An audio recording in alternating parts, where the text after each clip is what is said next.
Welcome to the Painter Growth Podcast, where on this very special crossover episode, I get interviewed by Daniel Honan, founder and CEO of Bookkeeping for Painters and the host of the Profitable Painter Podcast. Join us as we talk about production managers, sales reps, hiring, and compensation systems for them so that you can grow your profitability in your painting company. Sit back and enjoy. This is Daniel, the founder of Bookkeeping for Painters, and I'm here with Mike Gore-Hickman. He's the founder of paintergrowth.com, the only guaranteed way to scale your painting company. Previously a painting contractor and now one of the top contractor coaches in the industry. And he's helped now over 400 painting contractors scale their businesses in predictable ways. So welcome to the show, Mike. How are you doing? I'm good, Daniel. Thank you for having me, man. Excited for this. Absolutely. Glad to have you here. Can you briefly kind of share your journey from being a painting contractor to being where you are now? I would love to. So I ran a student painting company similar to you did. I don't believe student painting companies get enough credit because they are wonderful value add to the painting industry, bringing people, like me and you into the painting industry who otherwise would have never been painters, right? So I got my first taste of painting at 20. I ran my painting business from 20 to 23. By my third year in painting, we're pretty close to $200,000 per month in production. So I had about 16 painters. I used a couple of subs, had a production manager, great quality, great customer recommendations. Ended up breaking all of the systems that the student painting franchise offered me. So I had to recreate and rebuild all the systems to handle a larger business because they were prepared for one or two crews, not 7 crews. So I got, first of all, an introduction in learning systems and then learning how to build systems by the time I was 22. So after that, my wife moved out of the city, or my girlfriend at the time moved out of the city, and I decided to shut down my business and follow her. We had only been dating for 3 months at the time, and now it's 10 years later, and we have 2 beautiful daughters together. That's awesome. It's funny because if you would have told me 10 years ago that you did that with some after 3 months you moved and changed your whole life, I would have raised an eyebrow. But I'm the same way. I met my wife, and 4 months later we were married. So I'm right there with you. It's weird when it happens, but it happens. When you know. Yeah, but that's amazing. With the College Pro program, you said that you got to a point where you're doing 200K per month in that program. Yeah, not quite, just about, but 185 I think was our best month. Okay. Yeah. Yeah, that's because in that program I didn't do the exact one you did, but I did College Works, which is I think similar. The top performers were doing 100K per year, at least back in 2008 or whenever I did it. But yeah. So that's incredible that you were at, doing that level at in that college pro program. That's awesome.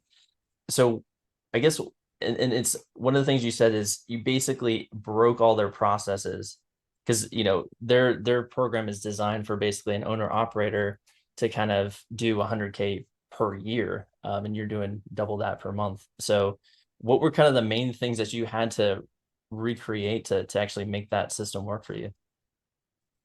Yeah, well, I mean, all of their tracking. So there was no real software. They had a CRM, which was nice to track leads and previous customers and stuff like that. But everything else was pretty much Excel based. So the production schedules, for example, were kind of built up to 3 crews. They had very few owners who had brought on production managers because it typically wasn't needed with just a couple of crews. Mm-hmm. So I had to kind of create the process on what responsibilities a production manager should have, and how to create that job responsibility, and then should I hire from within, or should I promote from within, or hire from outside. So those were a couple of things. And it was actually life-changing as soon as I brought on that production manager. I know there's a lot of painters who are kind of like teetering on that level of like, should I bring on a production manager or not? And part of what I want to talk about today was like how to scale beyond 500K.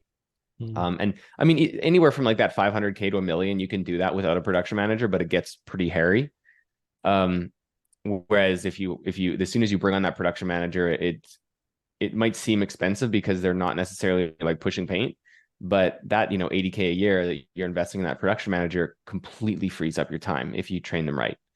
And so that can revolutionize not only your business, but your life and how you spend your time. Yeah, absolutely. That is something that I have seen. It's kind of like the big step, the big, the first big hire. Obviously, you have your crews that you're probably hiring first, but that production manager, that's where you really take your hand, let somebody else drive uh your business. Obviously, you might still be involved in sales, which is key, but the production manager is a big hire.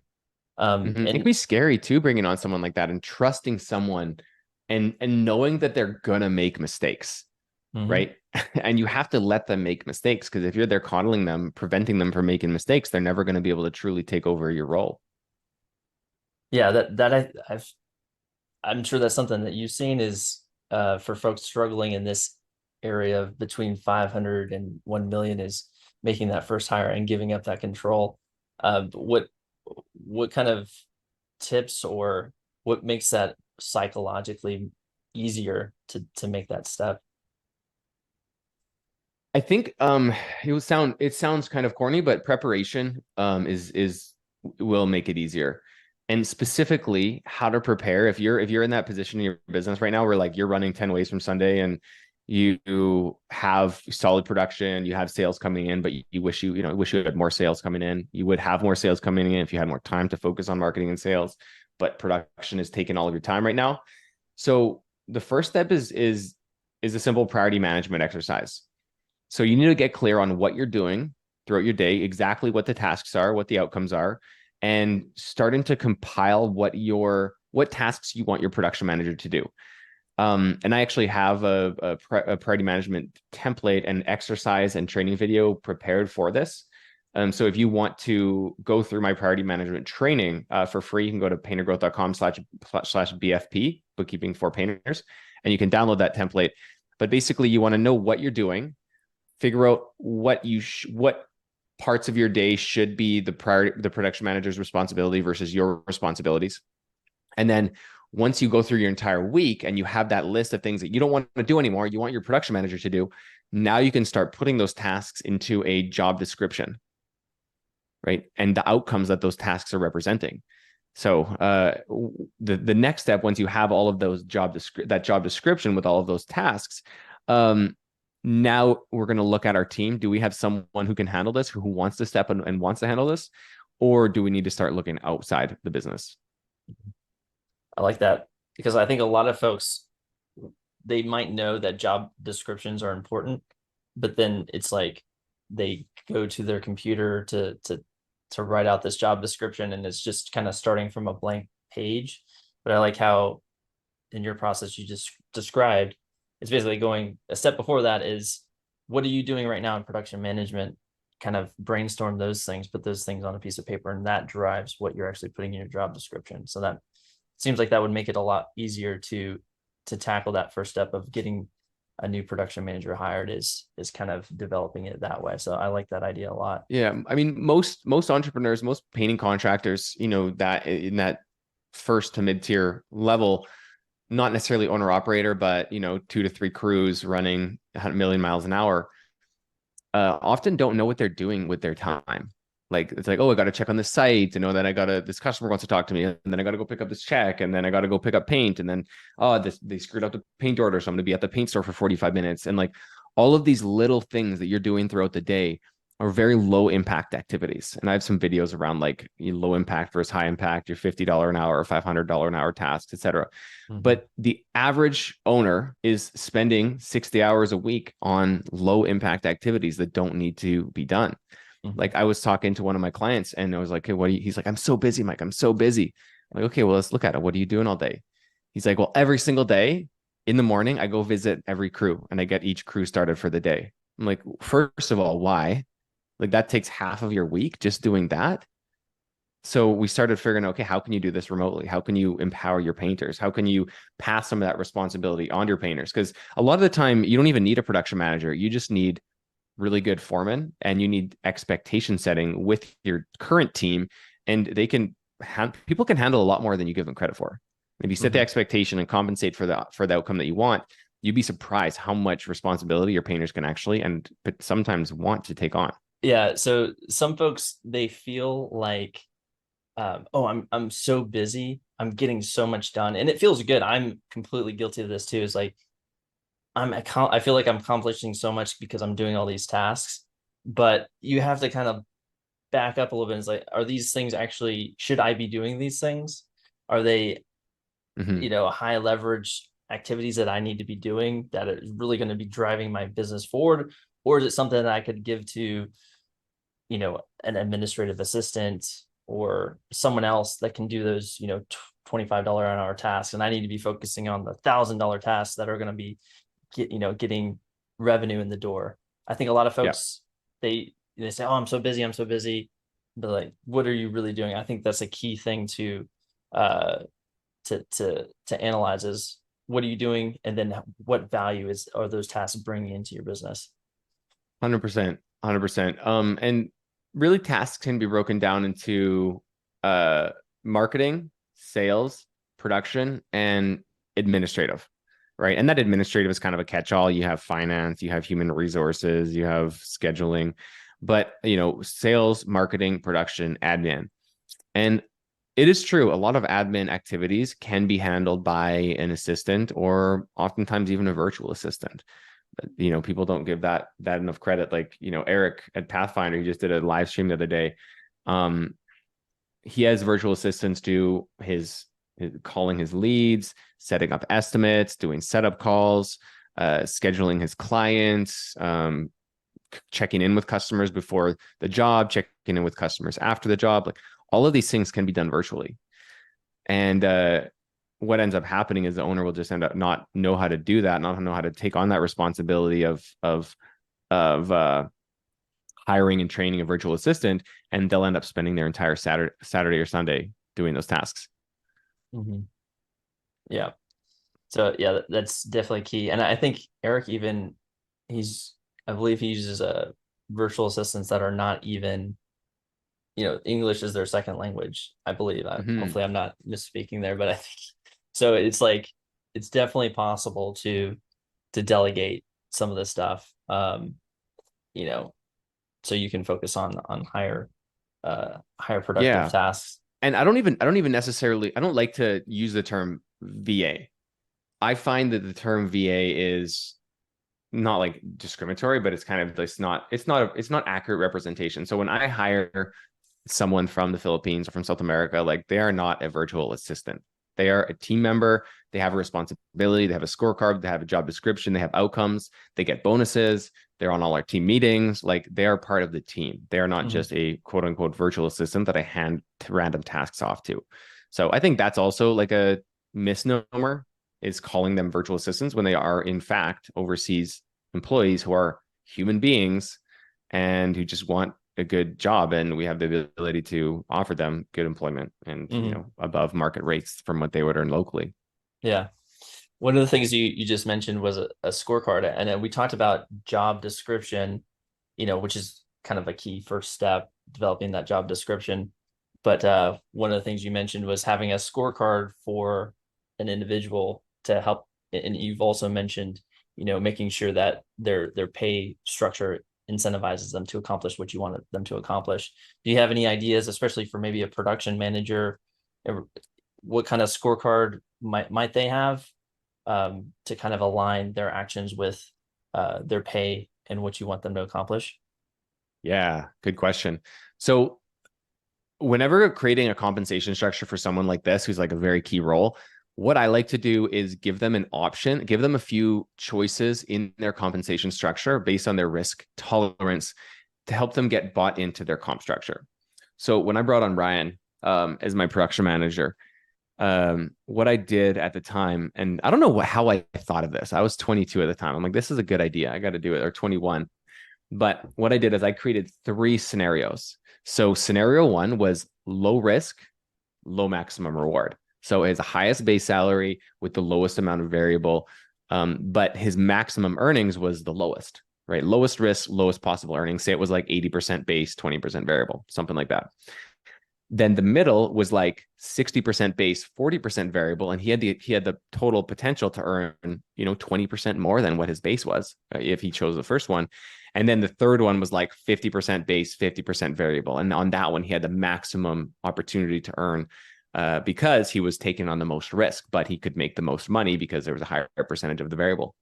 So what he and probably what most people will end up choosing is the middle tier. It's the one he chose. And I kind of like put the most time and thought into that one because I was pretty confident that was the one he was going to pick. But it was like it was a salary, right? It wasn't hourly. So I can't remember exactly what the numbers were. Also, it was 10 years ago, so it wouldn't be super relevant today. But you have your salary plus a percentage of production that he would get. I think it was 5% of all of the work that he produced on top of his salary. And then he also had bonuses for paint percentages. So if he kept paint below 10%, he would get the difference. So if it was like 9% paint, he would get that extra percent up to 10%. And then he also got a bonus every time we got a Google review or 5-star Google review. So those were his incentives. And I could have passed the Google review incentive onto the painters, but ultimately he was responsible for keeping the painters happy and ensuring quality. So he was talking to the homeowners, he was setting up the crews, he was delivering paint.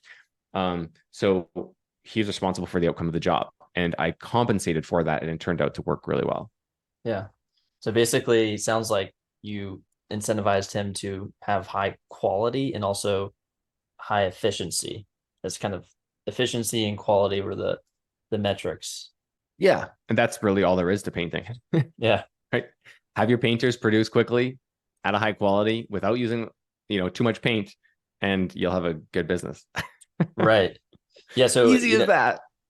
yeah. So I think that's key, because, maybe you don't want to do the paint uh, bonus or the Google review. Maybe you want to do, um, just labor as a percentage, and maybe you want to do NPS, Net Promoter Score, or something like that. You could just use the same framework that you just talked about for covering efficiency and quality, and kind of help build that bonus structure to make sure your team is aligned with what you want them to accomplish. I think that's awesome. And you said you came up with that when you were basically a newbie. 21. Yeah, Yeah. that's awesome. I mean, a lot of guys think that you need to have years and years in the trade to be a good painter to run a good business, but I think that that's fundamentally untrue. You can run a great business first thing. Um, Actually, I have a client of mine right now. His name's Orlando. He's in Tennessee, and he just started his business at the same time that he joined our program. He's in his second month, and he's going to book $100,000 this month and produce 45,000 Wow, in his second month of his business ever. that's awesome. Yeah, and he's like 25, 24. He's just absolute bonkers. But we're setting him up with the right systems from day one so that he doesn't have to go and learn it the hard way. Right? Coaching is kind of like sorry, one more quick story. Because this is just fresh off the top of my head. We have another client who's a very high level Brazilian jiu-jitsu competitor. He competes, he's young, he's in the early 20s, and he competes at literally national level Brazilian jiu-jitsu. I think he's like purple belt or brown belt or something like that. And I asked him, I'm like, hey man, where would you be in Brazilian jiu-jitsu if you didn't have a coach? He's like, oh, like white belt for sure. There's no way to learn what you need to learn in the technical aspects of it without a coach. It's impossible. And I think that is so true for sport, but it's also so true for business. But people don't look at it the same way. They think that, oh, coaches are just for sports. I'll learn everything I need to in business just by doing. But you don't understand like what the benefit to having a coach and not having to learn all of those mistakes the hard way and just being told the right way to do it the first time. It will put you years ahead, 10, 20 years ahead than if you're trying to do it the hard way. But it's business doesn't get the same respect for coaches as sport does. Yeah, I mean, you can for sure go without a coach, but how much time is that going to cost you, right? like someone invented Brazilian Jiu-Jitsu, but how many decades did it take him to do? Yeah, and So how many people were involved in the eventual, building of it. yeah, Yeah, you're right. You can a lot of people, and some people can figure it out on their own, and some people are just gifted and talented, and they sure. can use the web, the internet, and the resources that are online and figure that out.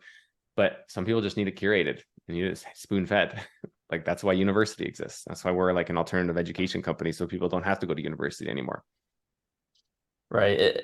And even, or you just want to shortcut the time it's going to take because time, over time you could scour the web and figure it out, but if Yeah. you just have someone that's done it before that knows what you need to do, that's just the shortcut key there. Just get that person to tell you what to do or provide the resources so you don't have to recreate the wheel. There's tens of thousands of people that have done this, hundreds of thousands of people that have done this. So Yeah. yeah. So we talked about job description for the production manager, the scorecard for the production manager, and something else you mentioned was processes. Having those, one of your success stories that you mentioned, he had those processes going into that big success that he saw in his first month. Um, what sort of processes should a painting business owner make sure that they have in place before they make that production manager hire? That the whole concept of systems and processes can be so like foreign to people, and it's such a big thing to like put systems in your business, go get systems. It's such a buzzword, and like it can be Yeah. so overwhelming for people. Mm-hmm. Right. So I think when it comes to systems, the first system that you need to like think about adding into your business is what's going to take the most off of your plate. Like it's not like, oh, let's start creating our SOP library. Like, no, that's not where you start. You start looking at your calendar and what system or process will help me remove the most things off of my plate. And some of those systems might be as simple as like scorecards and setting new expectations for your painters, right? Like creating new checklists for your painters to make sure that, now they're responsible for picking up paint and ordering it and getting it to site, right? Instead of you, like that alone could save you 10 hours a week. So how can you save the most time?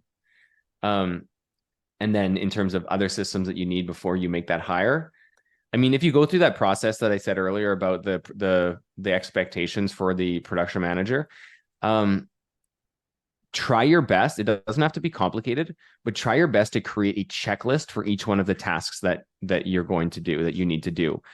And make the checklist as detailed as possible. I can give you an example. Say your production manager is going to be closing out jobs, right? So go through closing out a job and record yourself doing it, right? Literally just put your phone on in your pocket, your recorder. It sounds silly to do, and 99% of you will not do this, but I promise you it's a good way to do it. So turn on your phone recorder in your pocket and go close out a job. Go talk to the homeowner, do the walk around, ask for your Google review, pick up your check, make sure there's no tools. And then once you leave, go to your truck or go home for the evening, play back that recording and write a checklist of turn that recording into a checklist. First I knocked 3 times, and then I introduced myself professionally, and then I asked about how the experience has been so far. Then I did a walk around with the client. These are the things that I was looking for, and then I asked this, and then I did that, and then I got a check, made sure it was written out to this. And so you just make a super detailed checklist for everything that you want that production manager to do to the best of your ability. And once you have those checklists, they can, write them into a Google Doc. Boom, you have systems. Mm-hmm. Then next time you do one of those things, take your checklist printed out and try to do that thing just by following the checklist. It might seem silly. You'll like be closing up the next job and you'll have this like printed out checklist in your hand, and you'll be like trying to follow the checklist, and something will come up or you won't be able to follow the checklist. Well, that means that the checklist needs to be fixed. Yep. Right. And so you can make like conditions, if this, then that, within checklists and systems. And there's going to be a lot of those, but you want to get to that point where you can essentially just follow the process that you have written out and execute that task in an entirety. Mm-hmm. No, that's a great idea. Recording yourself doing it first. Another option that might be possible is to pull up a Loom video and just talk your way through it as well if you don't want to put a recorder in your pocket. It's something I do a lot. Of course, I have more access to a computer than someone that's probably running a painting business on the job. But like what I do is just pull up a Loom and just walk folks through what the process is, get it out of my head in an unstructured, just talking it out. Like this is how everything you need to make sure you. And once you get it into some way, either voice recorded, video recorded, you can, like you said, go through and jot down the notes into a checklist, or give it to, you know, an administrative person that you have that can put it into a checklist for you. Or I think there's even some AI stuff that can put it Mhm. into a transcript or something like that. But just getting that stuff out of your head, I think, and getting it into some sort of recorded Yeah, process to so you really can put in a scale beyond checklist. that like 500K to a million level, nothing can live in your head. And I can't Yeah. stress this enough. Your production schedule, your sales calendar, your estimates, your setup call list, like what your project list, like nothing can live in your head. Everything has to be out of your head somewhere. As soon as you're the bottleneck for your business, that's a problem, right? So currently, if it's like, if I asked you, it's like, hey, what jobs are you doing in November? And you like start to think, you're like, oh, I got that Johnson project, and then I'm going to be painting the Best Buy, and then I think I have another one, I can't remember. It's like, okay, where's this written down? Yeah. Right? Like you should be able to like pull up your phone, show me your production schedule. I can see the gaps in your calendar. I can see what you have scheduled, what the details are. Like it should be organized out of your head. Yeah. And I know you mentioned before that processes is kind of like, if you've never had to build processes before, when people say process and you're like, okay, what the heck does that mean? I think you nailed it with, it's a checklist, it's a written how to, recorded how to, that someone else can take and then just follow it and accomplish what you wanted to them to accomplish. And so Mhm.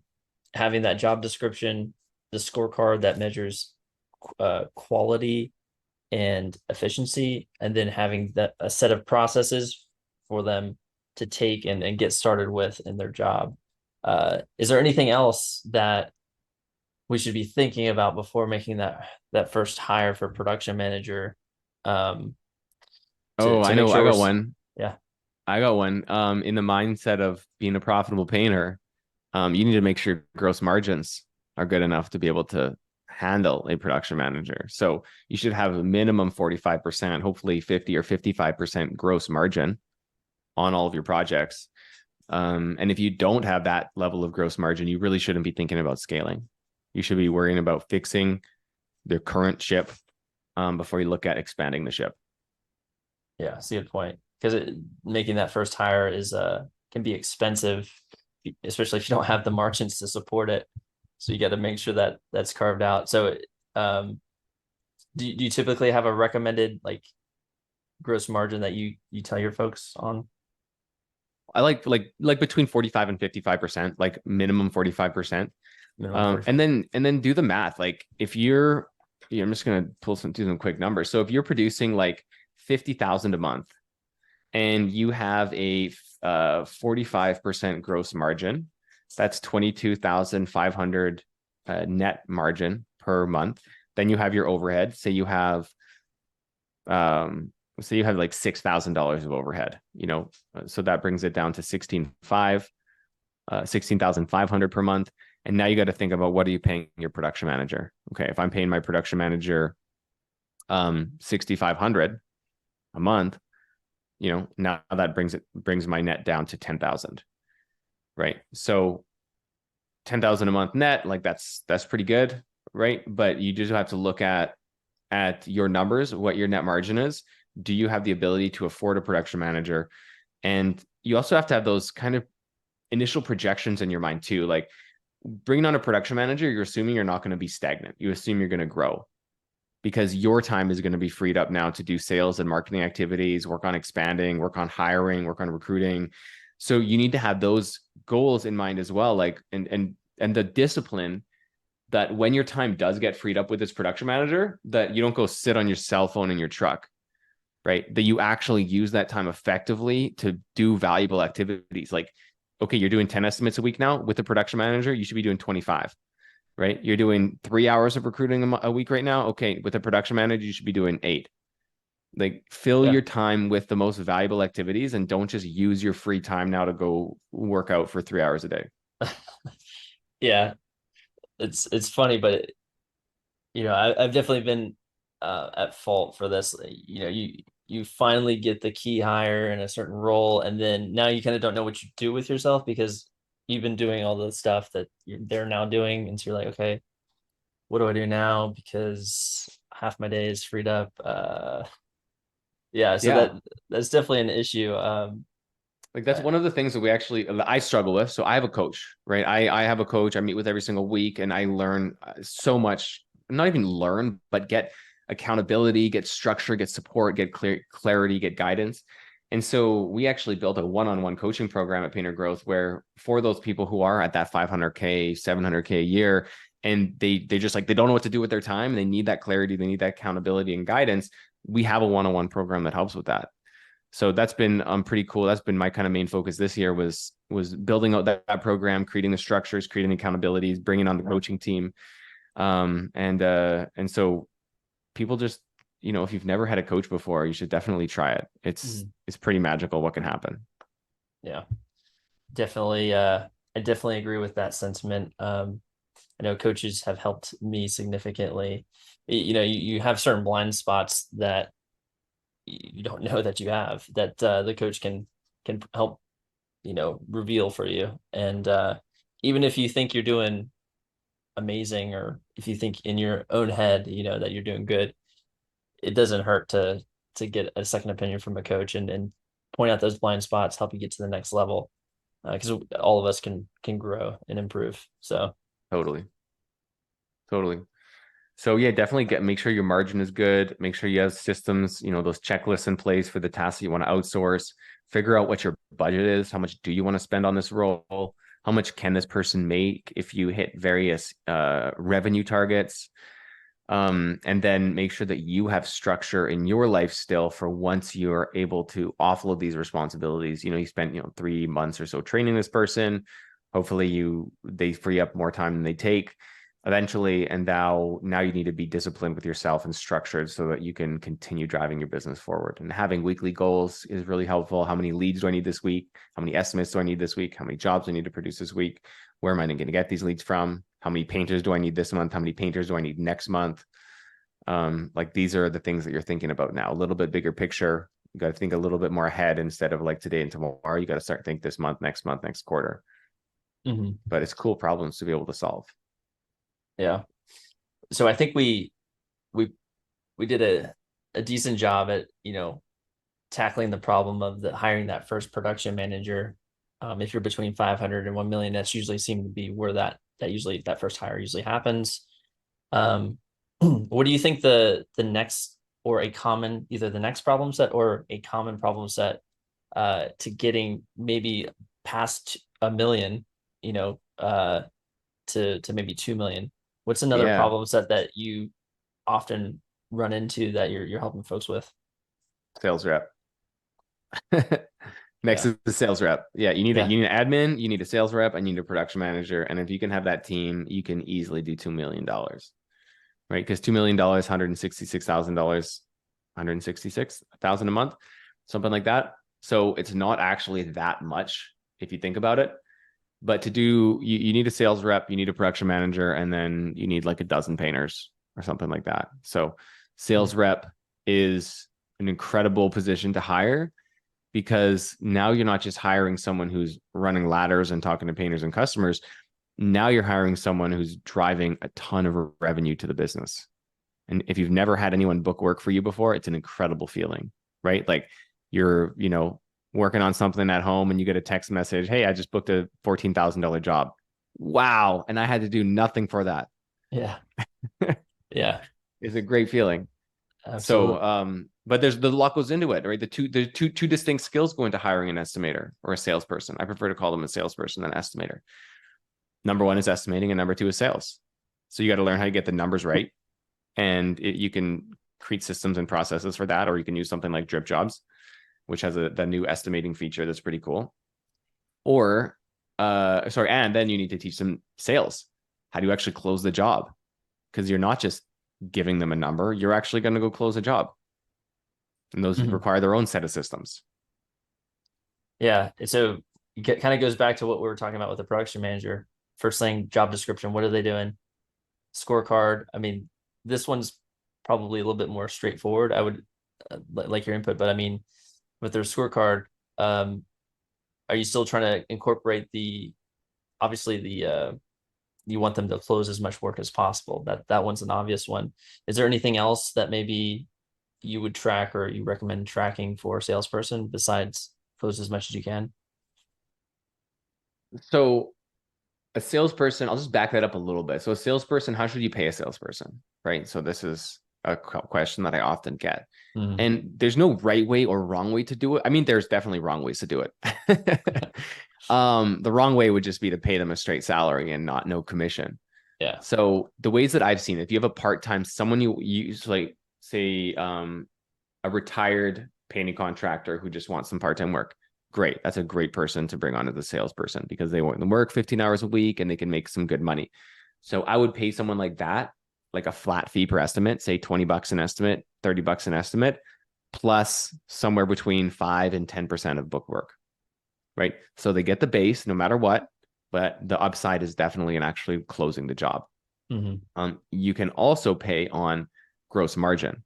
So if you produce that job and you get a 45% gross margin, you can now pay them a commission on it after the job has been produced. And I know that's how they do it at like Paris Painting, where they're doing like 10 million of residential a year. So they bonus their salespeople on gross margins. So that incentivizes, going back to incentivize for the actions that you want, incentivizes selling profitable jobs and not just selling any jobs. Mm-hmm. So when people are just getting started, I typically tell them to bonus on the front end so that the sales reps can get paid that much sooner. The other way to do it is like, a base salary and a certain commission when they close a deal, and then a higher commission if it's a self-source deal. So if they go and get their own estimate or they go find their own leads, then they'll get paid more because they get the marketing portion of that job as well, that at 5 to 7% marketing. Yeah, and an average sales rep should aim to be doing anywhere from 15 to 20 estimates a week. 15 to 20 estimates a week. And so Yeah. From what I've seen, it's like a salesperson, a good one can bring 1 to 1.5 in revenue. Is that what you've kind of seen? Yeah, around that. I mean, as much as two if they're really good and you have good Yeah. average job size. But if you do the math, you say they're working for 48 weeks a year and they do 15 estimates a week and they close 33% of them, that's 237 jobs. And now your average job size is the big thing. So if your average job size is 5,000, that's 1.18 million. If your average job size is 3,500, that's 831,000. If your average job size is 8,500, that's 2 million. Mm-hmm. Nice. So, at 5% of that, that's $100,000 plus say a base of 25,000. That's $125,000 for them to book 2 million for you. That's a good income for them. And it's a great, profit center for you. Mm-hmm. Yeah. And I think one of the friction points, and you kind of hit it on this a little bit with hiring a salesperson. Obviously probably the first friction point is actually doing it. Cause I think a lot of people have, they might be hesitant to do a production manager, hire a production manager, but even more hesitant to actually hire a salesperson because they're getting out of that role and they've been the face of the company, and they oftentimes might feel that they're really good at it, which they probably are. So giving away the sales role is a friction point. But once you actually get the salesperson in that role, especially depending on the type of person you've hired, if they're more of a salesperson and less of a technician, they're probably going to really need to rely on your estimating process to generate that price. So then there might be friction between your production manager and your salesperson because your salesperson is focused on closing work and your production manager is focused on doing it efficiency, maybe within gross profit margin targets to hit their bonus. Mm-hmm. And I know you mentioned, uh, you know, Jason Paris in his company, he ties the salesperson's pay to the gross profit margins to kind of, I guess, correct for that.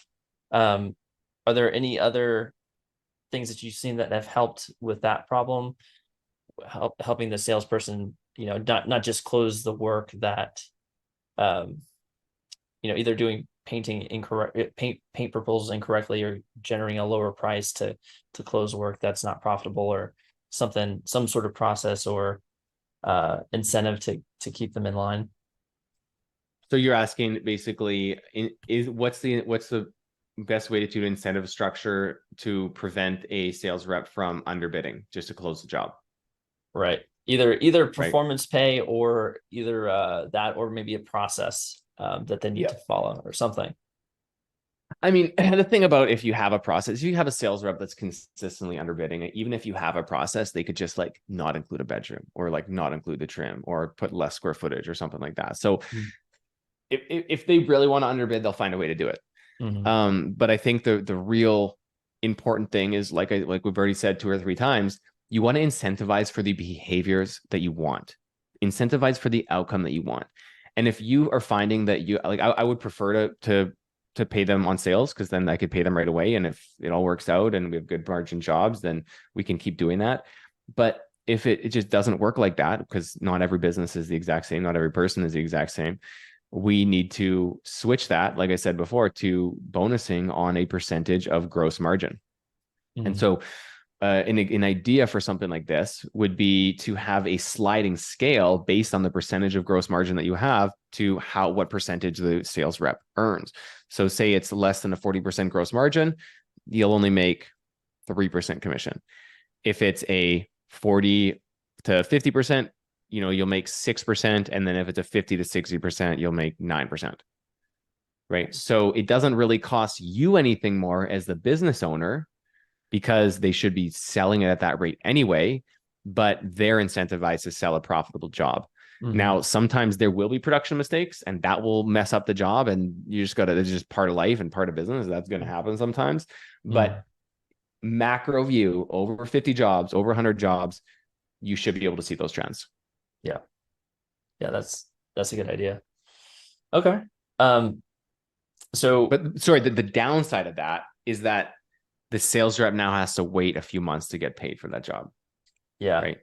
that can So definitely be a downside. The impactfulness of the bonus being timely is definitely a factor to consider. Yeah. yeah, but if you track it and keep it front and center and they can see everything in a spreadsheet, they can see what's coming this week versus what they earned this week that's coming in a couple of months. Like, you can make it motivating for them because they see like they've earned it and it's going to come eventually. So you just have to explain the why and why it's important for the business to do it that way. Cool. Yeah. Well, awesome, Mike. I really appreciate your time today. I think we gave some awesome value, and you had some really good nuggets today on hiring a production manager, hiring a salesperson, helping you get from 500K to 2 million or beyond. How can listeners stay connected with you and learn more about paintergrowth.com? Cool. Yeah. So all of the resources that we talked about today, I'm giving you guys for free. Anyone listening here, paintergrowth.com/BFP. That's bookkeeping for painters, BFP. And you can download all those. I'm going to just go back through this video and make sure that I get all of the templates that we talked about. And I'm going to put all those in a toolkit for you to download. Other than that, yeah, just paintergrowth.com. We've coached hundreds of painting contractors, small and large. So if you're looking to scale, we have a bunch of guarantees, and it's actually more affordable than you might think. So we'd love to work with you. We'd love to meet with you and keep improving this industry. Awesome. Thanks for your time today, Mike. Awesome. Thanks, Daniel. Thanks for listening to the Painter Growth Podcast. If you want to grow your painting business, go to www.paintergrowth.com or click on the top link in the description. Talk soon.